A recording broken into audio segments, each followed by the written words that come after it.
ተወዳጁ የትግርኛ ሙዚቃ ዘፋኝ የሆነው ኤፍሬም አማረና ተወዳጇ ተዋናይት ፈሪሃት የማነ እውነት ተለያዩ? የፍቻቸው ምክንያትስ ምን ይሆን? ሁለተኛ የተረገዘው ልጅስ የማን ነው? እነዚህንና ሌሎች በፈሪሃትና በኤፍሬም አማረ ዙሪያ መረጃዎችን ይዘንላችሁ መጥተናል።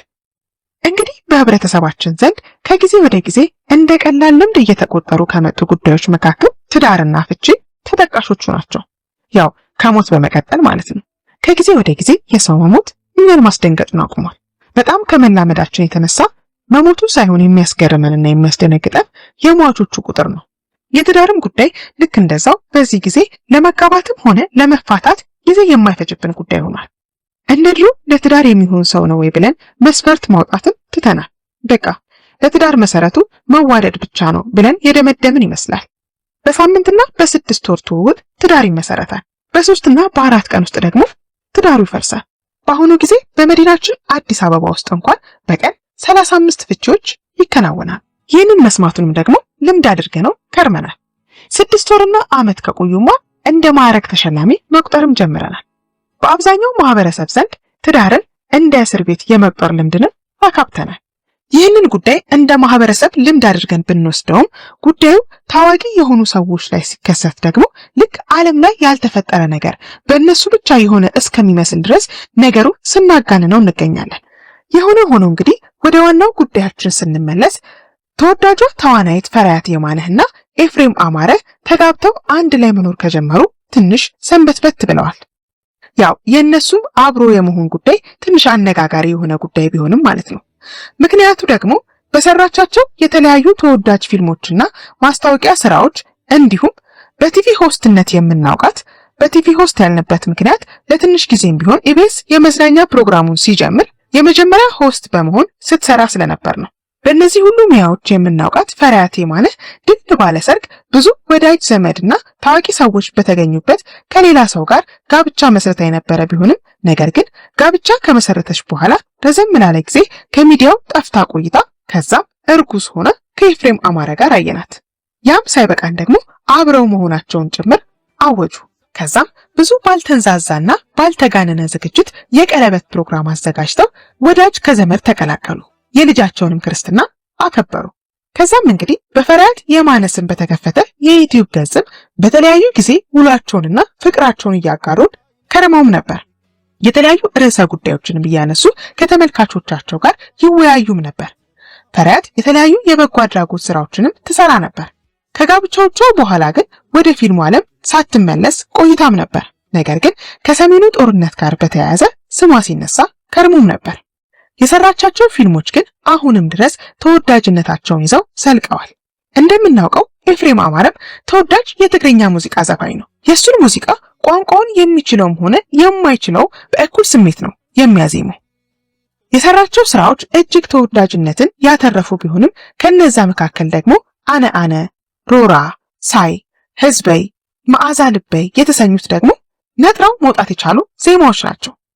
በጊዜው ሁለቱ መጣመራቸውን ባወጁበት ሰዓት አብዛኞቹ አድናቂዎቻቸው የተሰማቸውን ደስታ በተለያየ መንገድ ሲገልጹላቸው ነበር። እሰይ እንኳን ለዚህ ያበቃችሁ፣ በጣም የምታምሩ ጥንዶች ናችሁ እና የመሳሰሉ ሌሎች መልእክቶችንም አድርሰዋቸው ነበር። ታዲያ እነዚህ መጣመራቸው እንኳን በህዝብ ዘንድ ደስታን የፈጠረላቸው ጥንዶች ምን ነካቸው? መቼስ ነው የተለያዩት? እንዴትስ ነው መለያየታቸው የታወቀው?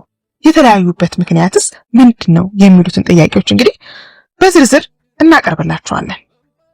እነዚህ በሶሻል ሚዲያ ላይ የዕለት ተዕለት ተግባራቸውን አልፎም ፍቅራቸውን የሚያጋሩን ጥንዶች ረዘም ላለ ጊዜ አብረውም ሆነ በተናጠል የሚሰሩት ምንም አይነት የሶሻል ሚዲያ ስራ አለመኖሩ ነው።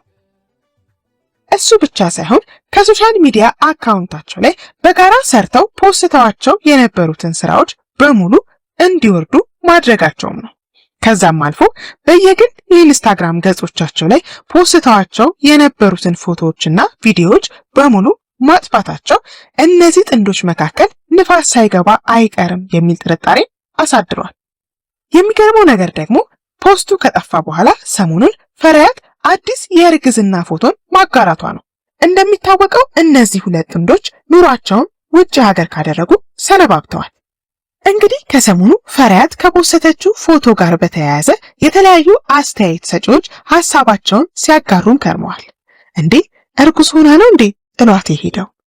አረ ይሄ የቆየ ፎቶ ነው። እንዲሁም ደግሞ ምናልባት አብረው ሊሆኑ ይችላሉ ያሉም ሲኖሩ፣ አንዳንዶች ደግሞ ምናልባት ሁለተኛው ልጅ ከሌላ ሳይሆን አይቀርም የተረገዘው ያሉም አልጠፉም።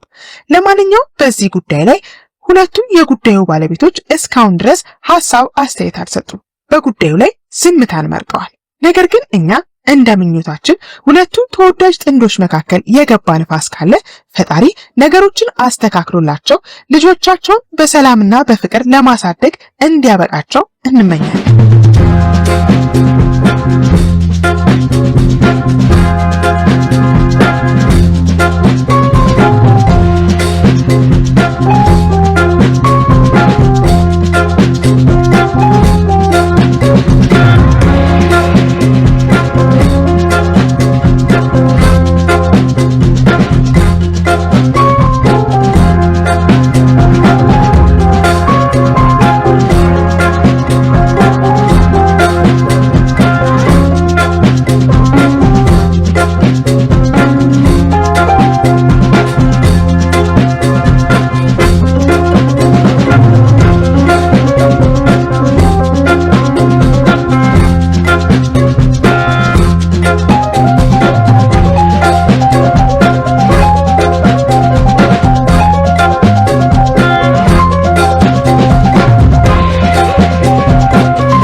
ለዛሬው የያዝነውን መረጃ አገባደድን። ወዳችሁና ፈቅዳችሁ ስለምታደምጡን እያመሰገንን ከወዲሁ ተሰናበትን። መልካም ጊዜ፣ ቸር ያሰማን።